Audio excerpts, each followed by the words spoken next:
Hey, how you doing? Hey, you know what? I'm hanging in there. It's been another long week at work, but I am done. And this is the first thing I get to do with my weekend. I literally got off work an hour and a half ago, and now I get to record with you. What could be better? I'm feeling good. Ooh, man, it is hard for me to imagine something better than spending time with me. I know, and you get to do it all the time.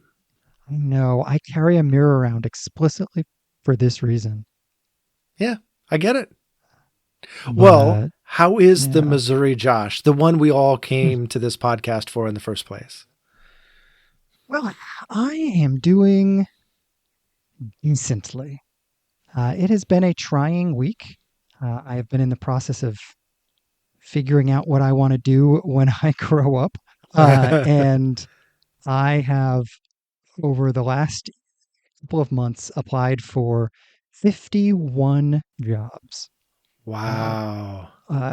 Christian jobs, nonprofit jobs, literally everything from Walmart manager to some pastoral jobs. And that is just a wearing and complicated journey of figuring out what comes next in life. And so, Hmm. honestly, I've talked to a number of folks who are in this space in their mid 40s, and none of us expected to need to figure out what we were going to do for work in our mid 40s. By then, we figured we would be settled into a career and just going. And so it Yeah. is practically and emotionally complicated. But one of the great gifts that the weekend gives is that nobody's going to be emailing back about jobs for a couple of days. So I am forced to set it aside and focus on other things, which is great. And so right now, that is talking to you. All right. Yeah. For my whole career, I have worked at least a portion of the weekend. And Mm. so today, as we record, is a Saturday. And I love working Saturdays. I don't love working Saturdays, but one thing I love about working Saturdays when I have to is there's no email. None of the bosses are emailing. None of the things Mm. that I do during the week are, I just have to focus on my task list and operations. And that's so nice.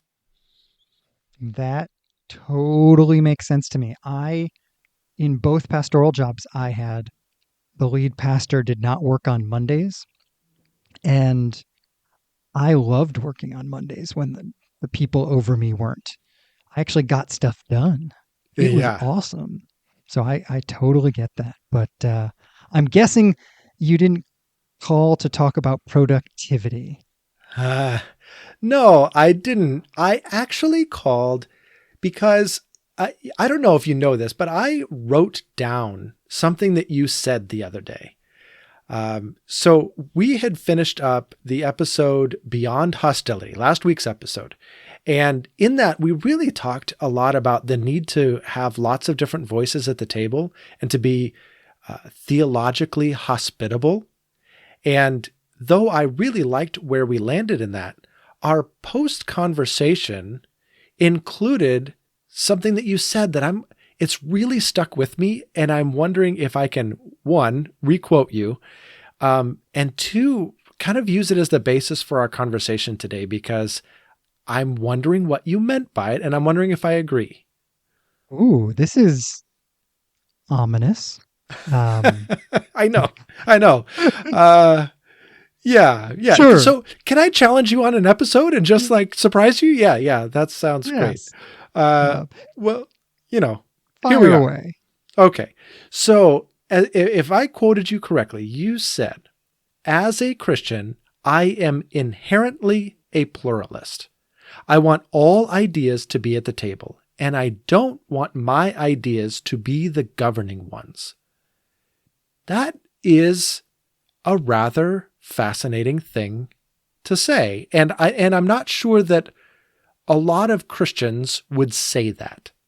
And so I'm really intrigued by it. I'm drawn to parts of it, and other parts of it I'm like, wait a minute, what's going on here? So I guess I'll start with, did I quote you right, or do you feel that same sentiment? And what were you trying to get at? Oh man, so let's start off by at least acknowledging I said this off the cuff. So Yeah. I, I'm not going to live and die by this, nor do I think it is the inspired word of God, so I don't think I need to. However, as I reflect on my own comment, I think to myself, yeah, absolutely.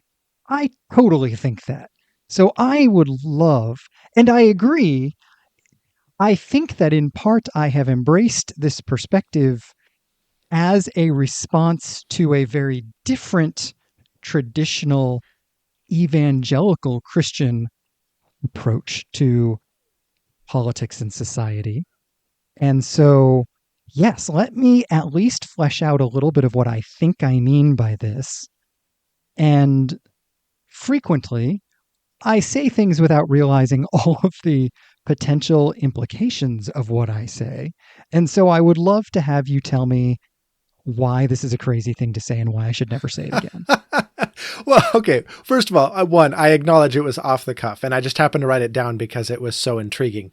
But thank you for being willing to talk about this, because I think this is really interesting. I do want us to correct, in some ways, a tendency within evangelicalism, or at least a tendency that we grew up with, that really excluded a lot of voices from the table and said, you're not worthy of participating in the conversation.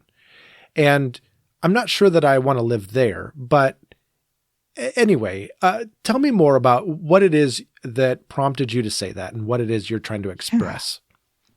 I think so. Let me start with the idea of pluralism, because I was having this conversation recently with my son, who is a profoundly verbose young man, and he had no idea what the word pluralism meant. So when I use the word pluralism, what I really mean is that we as a society have agreed that there should be a marketplace of ideas in which we discuss ideas openly, and in the midst of that discussion, each individual is free in their own mind to decide which idea is best and let that idea win for him or herself. So if we're going to talk about economics, 57 different economic theories are free to come to the table to be part of the discussion. It is not that they are necessarily all equal, but everybody's free to come to the table and present their thought and idea.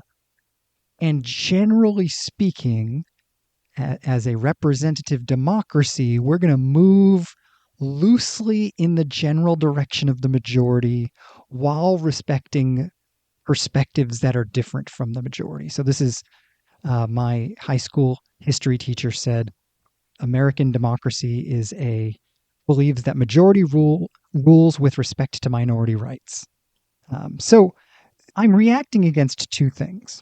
On the one hand, I'm reacting against a version of evangelicalism that I grew up in that believed that the end goal of Christianity was for Christianity to control the systems and structures of society and remake them in a Christian image.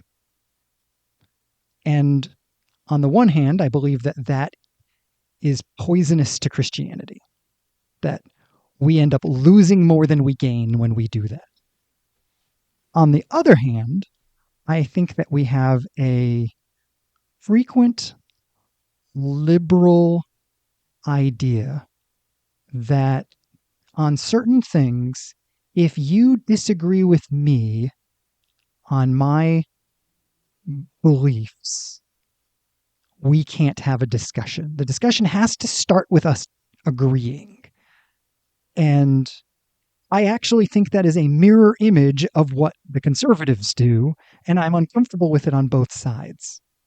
I really want a marketplace of ideas where the ideas can be evaluated on their own merits, which means it is free and safe to express them without vitriol to the person who is doing the expressing. So I can disagree with your idea, and that is not a statement of my opinion of you as a human being. Well, okay, so I'm with you on so much of this, and I appreciate you threw in there this one sentence that I've really latched onto, which is not all ideas are equal or not necessarily equal. And that really has me questioning, how do we go about this in real life? Because if you want an open table where everybody is welcome, and I agree with the vitriol. I mean, I think we can just agree there and potentially, for the sake of this conversation, set that aside and say, of course, we have to be civil with one another, right? So, yes, I want the civility to stay, period. But I don't believe every opinion, every idea, every conviction has equal weight or equal merit at the table. And I say that because there's a belief within our society that whatever you want to believe is fine and whatever I want to believe is fine. And, so long as we just get along, that's all we really need. And that is false on two fronts. First of all, if society A has all of these values and beliefs, that's fine for society A. And if society B has a completely different set of values and beliefs, that's fine for society B. But we don't live in a world where society A and society B live in their own little islands. Society A interacts with society B rather frequently. And so what are going to be the dominant values, the way that we interact together? What are the values that are going to govern that interaction? And if we can't agree even on that, somebody has to, quote unquote, win. And really that ends up meaning whichever society is stronger, society A or society B, wins. And we've really reduced the argument down to violence at some level. The other thing that I don't like about this idea that all values, all morality, all whatever are equal is if that's true, moral progress is impossible. So for instance, Martin Luther King Jr., right, he stood for the civil rights. Well, in a world where all moral values are equal, we just, as a society, traded one set of acceptable moral values for another set of acceptable moral values after the civil rights movement. And we really didn't progress any. We didn't change any for the better or for the worse. We just changed. There's no evaluation of the change. So there's no moral reform that's possible. So with all of that in mind, it leads me to the conviction that not all ideas are equal. And so to what degree then should we allow all ideas at the table? I mean, some of them are just wacky. And in my opinion, this is an emotional statement. I don't know that it's necessarily a theological statement or a Christian statement. It's just like, let me just be real. I don't have time for that nonsense. Yeah. And I think a couple of things. And it's interesting to me how much of this is governed by principles that I was introduced to by Mr. Jackson in my junior year AP government class. So it's so interesting to me so thank you to Mr. Jackson. But I think, first of all, people are welcome to have opinions that you have no interest in discussing as long as it doesn't impact you. If I believe, for example, what was the prophet's name? Balaam and the donkey, right? Like if I read that story and become convinced that all donkeys are in fact angels in disguise. Okay. I love the absurdity. Proceed. Right? Like there is no impact on your life. None. And I think there are a host of issues in which we have to acknowledge somebody else has an opinion. That opinion, in my opinion, is deeply ungrounded, but it has no impact on my life. So that's fine. If they want to have an ungrounded opinion that I have no time for, but it has no impact on my life. Why should I care? So that's one giant category of things. This has no impact on my life. Another giant category of things is issues that impact all of us. So let's imagine somebody has the deep and profound opinion that because Revelation says that the streets will be made of gold, therefore all streets should be yellow when they are paved. Okay. Right? Like, we have decided that, generally speaking, it is in fact the quantity of voices that gets to determine policy. So if one person thinks that, they're welcome to come to the table and try to convince everybody else that that's true. But unless everybody else, a large percentage of people actually buy into that, he or she is just going to be saying it loudly and nobody's going to change anything. And so the belief in a majority guards us against absurd outliers, while giving those outliers the freedom to be prophetic in their call to society if necessary. And by allowing those ideas into this sort of marketplace of ideas, someone who wants the streets to be painted yellow will lose the conversation. Someone like Martin Luther King Jr., who was presenting a different view of America that was a profound improvement, was able very slowly and to honestly a limited extent, he was able to gain success and hearing for his message that changed our country. But because what you're changing is the minds of the majority, it was a slow and gradual change. I'm not saying it should be a slow and gradual change. I'm saying that the nature of our society's makeup or systems and structures dictate that all changes will be gradual, because what you're doing is winning the minds and hearts of individuals so that you can go from being a lone voice to a majority voice. That should be a slow process, because if it's a slow process, the yellow street painters will never become a majority. Well, This, I mean, unless, yeah, I mean, I think we've seen examples of where the yellow street painters have become a majority in some areas, but, or at least gained enough influence to affect things. But but hold on a second. I don't think we have. I am going to stand on this. What I think has happened is that there are potentially reasonable people who have different opinions than me. And because I don't like them, I tell everybody those are yellow street painters. They're absurd. If I would just shut up and listen, I bet they make a better point than I'm willing to admit. If a yeah, majority of people are actually listening, then there is rational, reasonable something going on there. And I do not think it's helpful to the public square when we call large swaths of Americans absurd. all right.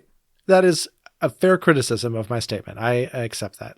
And the moderate Christians do this all the time in the political sphere.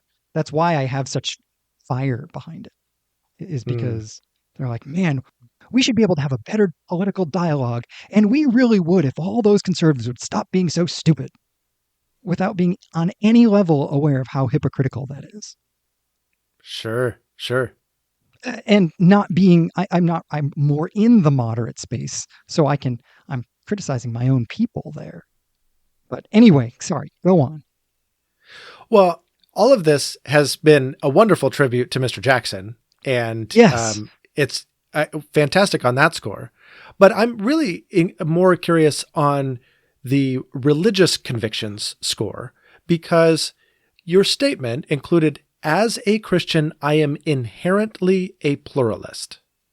And Mm. so I'm curious, that to me means that even in the religious sphere, where we're debating ideas about who is God and what is the character and nature of God and how do we come to know him, those things, it sounds like you also want to have a fairly open conversation or a very open conversation about.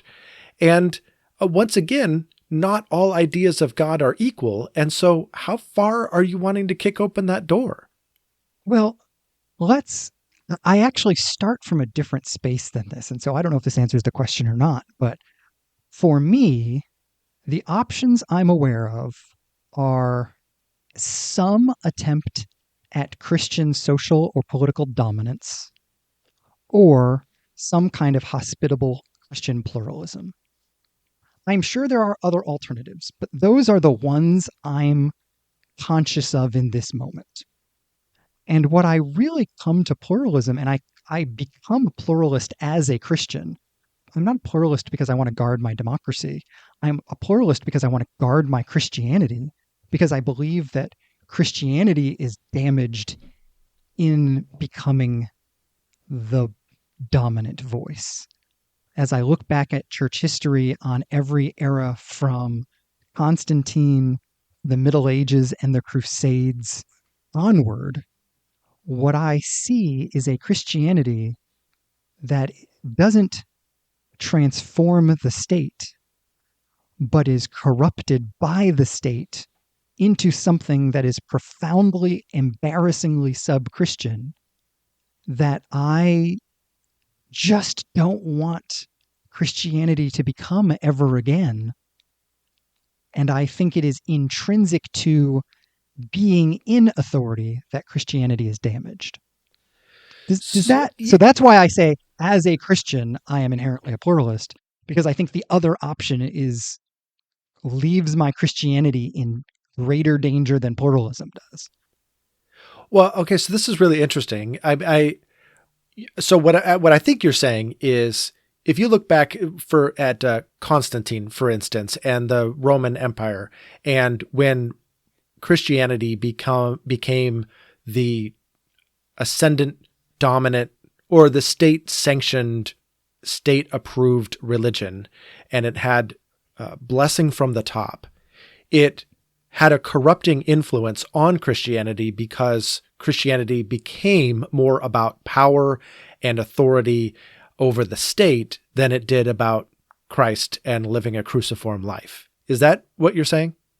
Yes, exactly. The next generation of Christians after that happened were so uncomfortable with the impact that legitimacy had on the church that they all ran away and hid in the desert, right? This is where the monastic movements come from, is these Christians who are saying Christianity is no longer what it was supposed to be.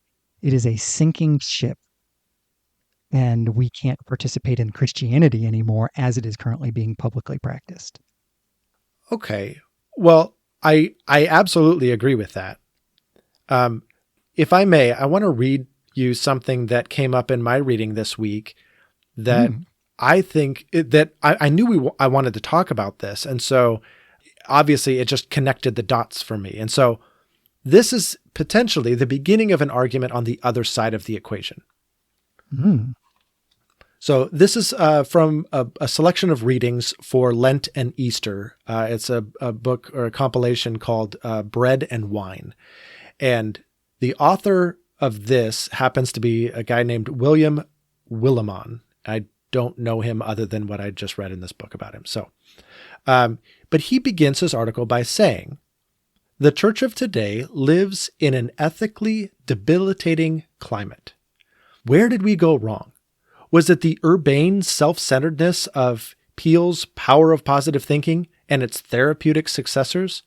Was it the liberal civic club mentality of the heirs to the social gospel? Now we waver between evangelical TV triumphalism with its Madison Avenue values, or live and let live pluralism, which urges open-mindedness as the supreme virtue." And so I guess the argument on the other side is, if Christianity, on the one hand, could be damaged by becoming the ascendant political power, it could be damaged on the other side by liberal pluralist values that say everybody is welcome at all times, period. Don't judge anybody ever. That's the highest moral value. Isn't there a danger on that side too? If I believed that pluralism meant nobody should judge anybody else, then yes. This is why I believe pluralism really is ultimately what I said before, which is a marketplace of ideas in which the ideas stand for themselves and we can dialogue about them with the confidence in the truth that the best ideas will win. Right? It's not, this is the, I said there was something on the conservative side and something on the liberal side that I was uncomfortable with. What he's responding to, I don't think is authentic pluralism because a, a healthy pluralist will welcome everybody to the table, but will not thereby say all ideas are equal. I mean, we don't do that in any arena. I mean, if we polled 100 Americans and said, what what percentage of your income do you think you should be paying in taxes? We very well might get 24 different answers. Sure. They don't get to just pay whatever taxes they want because all ideas are equal. And we can poll as many Americans as we want. That doesn't have any impact even on simple things like the speed limit. The speed limit is generally what it is. All of this to say a consensus emerges through open and authentic dialogue that presumably is based on good conversation if we are, in fact, giving everybody the space at the table, which I do not think is dangerous to Christianity, because I am convinced that if a meaningful and non-antagonistic conversation happens between my beliefs and someone else's beliefs, be they religious or social or political or whatever, if I honestly give them the space and listen to them, they will either help me see ways in which I am wrong, in which case, so be it, or they will not, in which case, so be it. Either way, I get closer to truth. It's interesting just to hear you explain all of this. I'm going back over your quote as I contemplate it. As a Christian, I am inherently a pluralist. I think what you're saying is the truth has nothing to fear from inquiry, and we stand a lot to lose as a church if we gain power and ascendancy and we start focusing on power over living a cruciform life like our Messiah. Yeah, absolutely. So you're inherently a pluralist in order to protect the Christian ideals of living in a Christ-like cruciform way. You want all ideas to be at the table, and you don't want yours to be the governing ones because you don't want to dominate others with your Christian convictions. You want them to be a part of the conversation. You believe they deserve a prominent place in the conversation, but they shouldn't be the governing ones in a power sort of structure. Is that what you're saying? Yeah, absolutely. I think that's exactly what I'm saying. Well, I have to say, you're convincing me to be a Christian pluralist. Yeah, I think even of some of my kids' friends at high school who are coming from a variety of different perspectives and feel strongly about a variety of different issues, a host of whom, in my Midwestern context, have perceived the church to be the controller of the conversation and who will not step into a church because of the way the church has handled that power and authority. It has not been good for evangelism in my children's generation, the way that church has handled itself when it had power. Hmm. And I think to myself, oh, was it worth it? We won some social wars and lost a lot of souls. Do we think that that's okay? Hmm. Yeah, it absolutely matters. I know that in my workplace, we Christians are a strong minority. And even in my state and in my region, we are a minority. We have to learn to have conversations. And at least in many of the contexts I find myself in, we have to overcome some of the stigma of not wanting to have conversation or being judgmental before we ever enter a conversation. So I totally get what your kids' friends are referring to. There is this perception that we're not willing to discuss anything. It is the way it is. Close the book. God said it. I believe it. That settles it. We're done here. And, we talked a lot last time about ways in which we lose out when we have that attitude.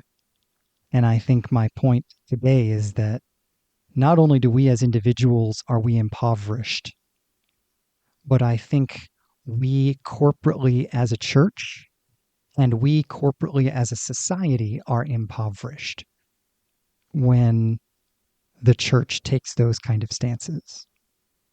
I think you're right. Me too. But I have spent the last 30 minutes putting you on trial. Let's turn to the jury, the audience, and see what they have to say. I would love to know what the audience reaction is to this conversation. This is definitely something that is a live, in our cultural moment issue. And so I would love to know where people fall on this. What is your reaction to this conversation? Are you in any way a Christian pluralist coming into this conversation? Are you a Christian pluralist coming out of this conversation? What do you think of those terms and the attitudes and the thought behind them that's been discussed here today? I'm very eager to hear. And I would go one further than this. I would love, so many of our listeners are in the general space that we're in, at least close-ish. I would love for you guys who participate in this conversation by listening, share this podcast with somebody that you think is going to disagree, and then let us know what they said, because they may have some really insightful ways in which we're missing things. Yeah, man. Well, and that I kind of envy the conversation you might have as a result. I think this could be a good starting point for a very interesting conversation. Yeah, 100%. But please let us know. All right. Well, Josh from Missouri, I have put your thoughts on trial. I think they came out pretty good, but now I want to know what else you're thinking about. Well, first of all, I'm glad that they came out pretty good, because to be honest, the only thing I care about is proving whatever I said in the past right. So, that's great. But it's funny that you brought up my thoughts, because my other thoughts this week have actually been circling around something you said in a previous episode as well. So that's kind of ironic. Yeah. But yeah, do you remember a couple of weeks back, you were sharing your thoughts about the moment of reconciliation between Peter and Jesus at the lake? Yeah. Where Peter's in the boat and he sees Jesus and he realizes it's Jesus and goes running to him and all of that. The way you told that story, you kind of tonally emphasized the fact that that Peter kind of jumped out of the boat and ran to Jesus. And I've just been deeply struck this week by the ways in which that is so opposite what happened with Adam and Eve in the Garden of Eden. Adam and Eve sinned profoundly, and when God came looking, they ran and hid. Peter, who knows darn well he has messed up royally, and he is clearly emotional and defensive about it. But when the moment comes and he realizes Jesus is around, something in him runs towards Jesus, even in the midst of his unreconciled state. Yeah, That is captivating to me. absolutely. Especially when you compare it against Adam and Eve's reaction. Right? Like, I just, it reminds me, and I have this quote kind of echoing through my mind more frequently than I probably realize. But Aslan says in one of the Narnia books, do not dare not to dare. Hmm. And this moment, the only person who could keep Peter away from the grace and forgiveness and reinstatement that Jesus is offering was Peter. And without a thought, he just beelines it to Jesus. Fish and lake and water and friends be darned. That's Jesus. Nothing else matters. Well, and as you're reflecting on this, I'm kind of sucked into the story once again and thinking it's not just a decision that he made in the midst of needing to repent or needing to be restored. Yeah, I think we can celebrate that moment and that decision. But how much of that was out of habit? He Mm. always ran to Jesus. You see it all through the Gospels. You see Jesus walking on water, and Peter's like, "Can I come?" Like, he runs to be where Jesus is all the time. And I wonder if, as much as we should praise that moment of decision, wonder if we should praise all the other moments that made it just such a habitual way to live his life. Oh, I think you're spot on. I don't think he made a decision in this moment. I think there was a pile up of past decisions that left him without a choice in this one. He had formed his character previously so that in this moment when it mattered, there was only one way to run. I think you're exactly right. And I appreciate you saying this because I was thinking that and I didn't actually say that. And I think, man, how exciting is that to think we can form ourselves to run towards Jesus in the hard moments by choosing to run towards Jesus in other moments. Yeah, I think, what was it? Dallas Willard referred to this as, I am the type of person who fill in the blank. Yeah. And you do something over and over and over, and pretty soon you are the type of person who does that thing. Mm-hmm. And Peter is the type of person who ran to Jesus. He did it so many times. Nobody could deny that's just the type of person Peter was. Mm-hmm. And it may have had some quirky moments, but boy, did it save his bacon in this one. Yeah. I love it. I love it. I love it. I want to run to, not run away. Mm. So that's what I've been thinking about. But what about you? What have you been thinking about other than my heretical social gospel heathenistic quotations? Honestly, yeah, that's it. That's been the whole thing. Maybe the other thought of, I need to stop doing a podcast with this guy. But Wisdom has finally come to you. Yeah, so this is more just an experience. I don't know. Yes, it's a thought. It's an ongoing thought. It's a thought that I feel like God hits me with so many times. Maybe someday I will get it. It was fascinating. Last weekend, I had, once again, worked a lot of hours at work. And I remember telling my coworker, I said, man, I'm so glad that both Friday and Saturday I'm scheduled to work 14-hour days because I have so much on my to-do list, I don't think I could get it done otherwise. I'd already worked, 2 other days before that. And then those 2 back-to-back 14-hour days, I was using every minute trying to get stuff done. And I did. I got it done. I felt amazing about it. I really knocked it out of the park. But I was exhausted. And I get to church the next day and I'm like, oh man, I need this. I need to be here. And it was another experience of just feeling the presence of God and feeling like, okay, this is home. This is reality. This is the good stuff. This is where life really is. Why do I constantly get sucked into my to-do list?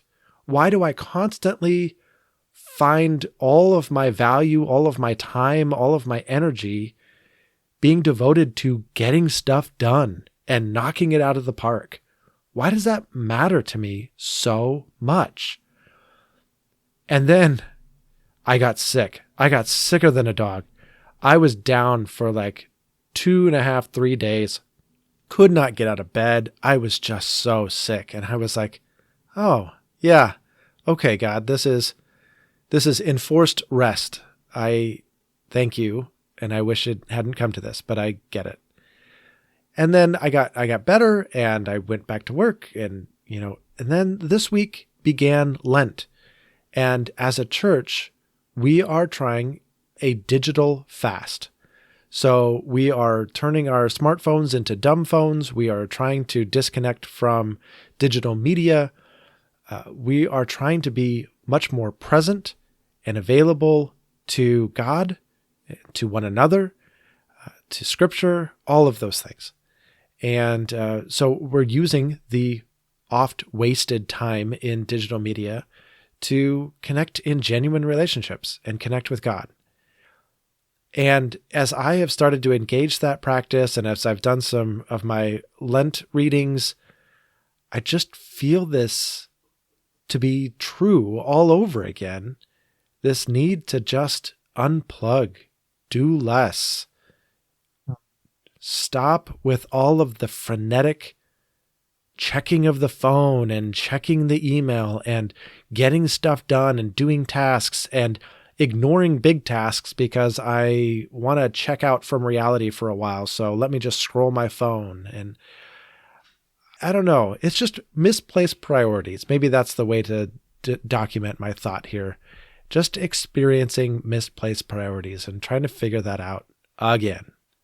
I get it. It is an ongoing challenge for so many of us to find balance or rhythm that really matches what we are as human beings. Yeah. And it's not easy, is it? No. And it's not, I mean, I know I talk about working a lot of hours, but look, we're a small team as a supervisory group at the 911 center. We have to have supervisors on duty 24 hours a day, 7 days a week. And when people are out on medical leave or people want to take a vacation or whatever, we have got to backfill for one another. I'm helping out my team. I'm obviously helping myself financially by picking up overtime. There's, it's not altruism, but I feel like it's a legitimate use of my time that I spend so much time at work. And yet, I have tasks that I have to do while I'm at work, and I have tasks that I have to do as a husband, a father, a homeowner, or whatever. Like, I don't know. I don't feel like I use my time poorly, but I feel like I do way too much. And so, how do you reconcile those two things? I feel like I get sucked back into this world over and over and over. I am totally with you, and I, for one, would love to have a longer conversation kind of wrestling with this question sometime, because I think we all find ourselves trying to figure out this balance at certain moments in our lives. Yeah. I just think that conversation would depress our audience. You may be right.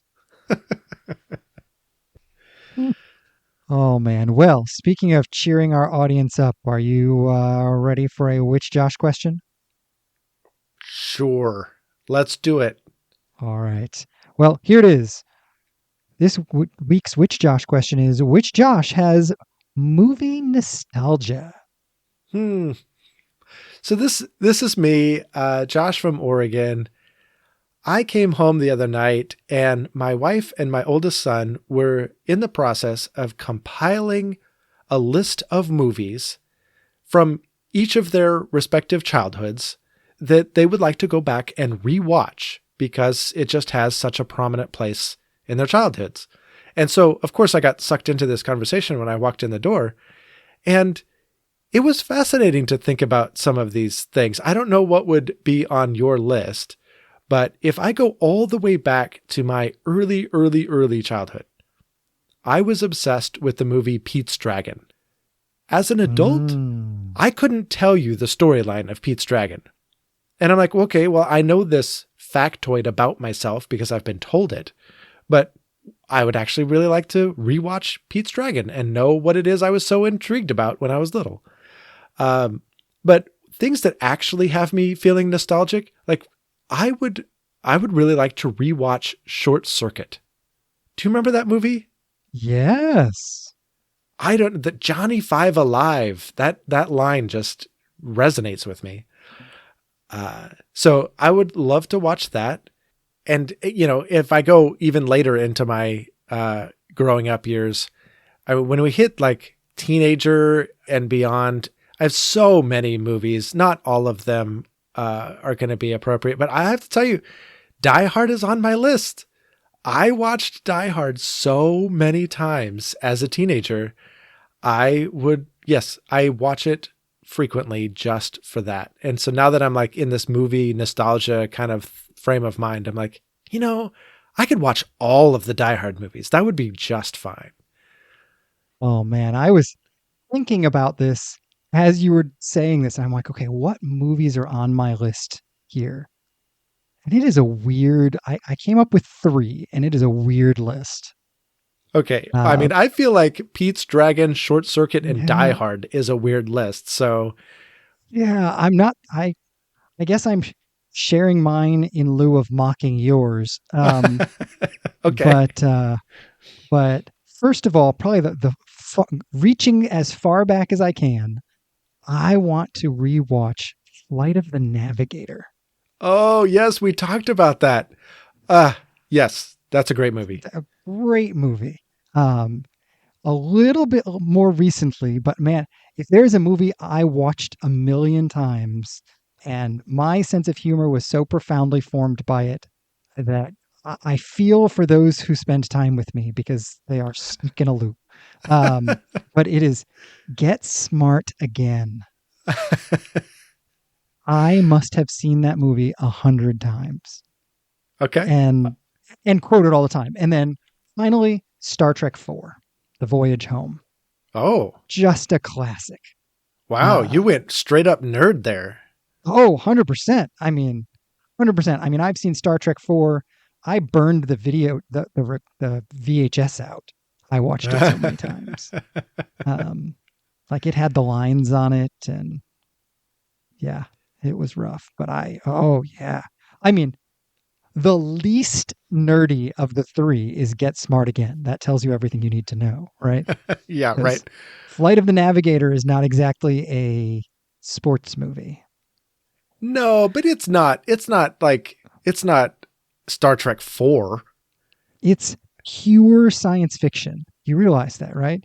It is, but it's also like a cute kid movie with like weird alien creatures and stuff. And it's not just pure science fiction.